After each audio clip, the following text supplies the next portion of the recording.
Desert Diaries. Hello, Arizona calling. Now, this week has been a birthday week in our house, both my birthday, and on the very same day, yes, she's a birthday thief, it was my daughter's birthday as well. Now, I've always made a point of making both girls a cake on their birthday, really for as long as I can remember. Now, I won't say I'm a skilled baker, but, I give it a go. So I tend to ask them what they would like, and then in previous years I've made frozen cakes, kittens, puppies, guinea pigs, unicorns and snakes, to name just a few of them. And this year, Britta said to me, I want the thing that everyone really wants to get their hands on at the moment. Lou roll. So the Lou roll cake was born. Vanilla and chocolate sponge, buttercream, fondant icing. I thought, yeah, I can do that. That's fairly easy. A lot easier than the guinea pig, I can tell you that for nothing.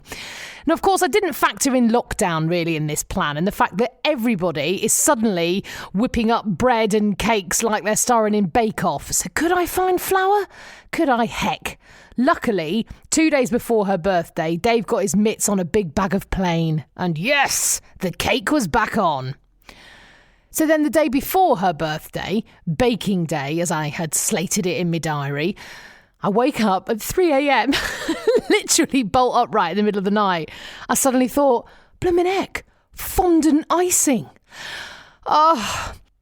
So I scramble for my phone, search like mad and find a local shop. It's like a craft and hobby shop called Michael's that sells loads of baking stuff, including fondant icing. Yes! I book it in for curbside pickup and I go back to sleep. Later that day, it's kind of probably late afternoon actually, hadn't got round to doing any baking yet. I thought this is going to be a late night. I'm in the middle of my work and suddenly, oh no, the fondant, I'd forgotten it. So I leap in my car, drive 10 minutes to Michael's, call the number on the docket, give them my order details. 5 minutes later, a man walks out to the car to say they can't find my order. I was like, no. I know I didn't dream it as I've got a receipt, but he has another look. No, nothing there. He then looks at my order on my phone and says, oh yeah, you've booked to pick this up from a completely different shop. No, it was the same retailer. It was still Michael's that I'd booked it at, but a branch 10 miles away. 10 ruddy miles. I was like, I don't have time to drive 10 miles there and 10 miles back. Look, don't worry, he said. I'll cancel the order for you. And then he had a quick look on his tablet. He said, look, we've got one packet of white fondant icing left, but you'll have to come into the store. Great, I said. No problem. There's a Lou roll cake and a small child that really needs that fondant.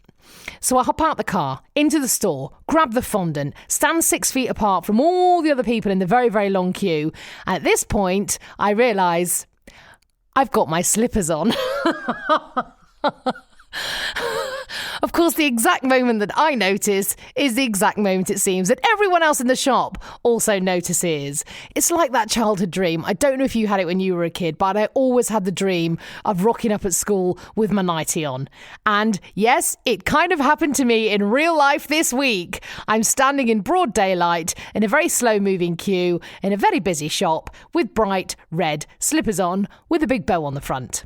Happy days. Not one of my high points. The thing is, I didn't think I'd have to get out of the car. I got curbside pickup, so I just pegged it to the shop and then, man alive. Anyway, the fondant is finally bought. I would have run out the shop, but of course had to shuffle because I was wearing slippers. But the Lou roll cake was made and it was a hit. Hooray. You can see a picture on Twitter at WalkerSam and also on the Facebook group as well. Just search for Sam Walker's Desert Diaries. So, our second birthday in America, and a lockdown birthday no less, so it wasn't quite as I expected to be, but we ended up having a really, really lovely day.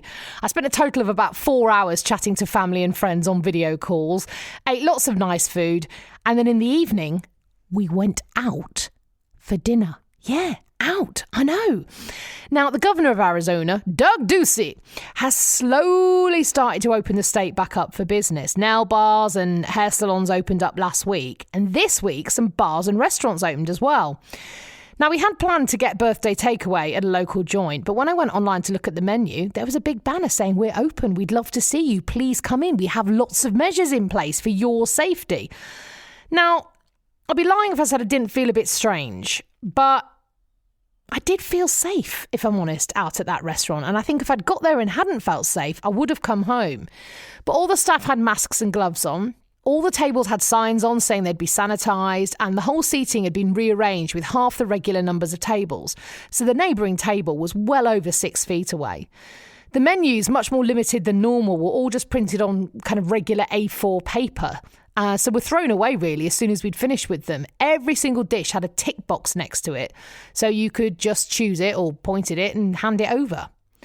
When it came to paying, there was a QR code on your receipt that you scanned with your phone, which took you to a pay portal. You didn't even need to get your wallet out, let alone hand over a card or any money. Now, I'm not sure we're going to eat out on a regular basis anytime soon, but as a birthday treat, it was an experience, and I suppose a sign of how things might be in the future. Who knows? In more birthday news, I got a set of very strange emails this week. One email, identical, from all of the doctors in the practice that I registered with last year. All separate emails wishing me a happy birthday and urging me to have a wonderful day, and please feel free to contact us anytime to schedule your next visit. A delightful thing to contemplate as you wake up a year older, of course, and another small sign that things are just a little bit different out here.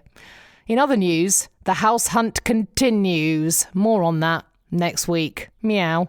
I'll see you in the desert.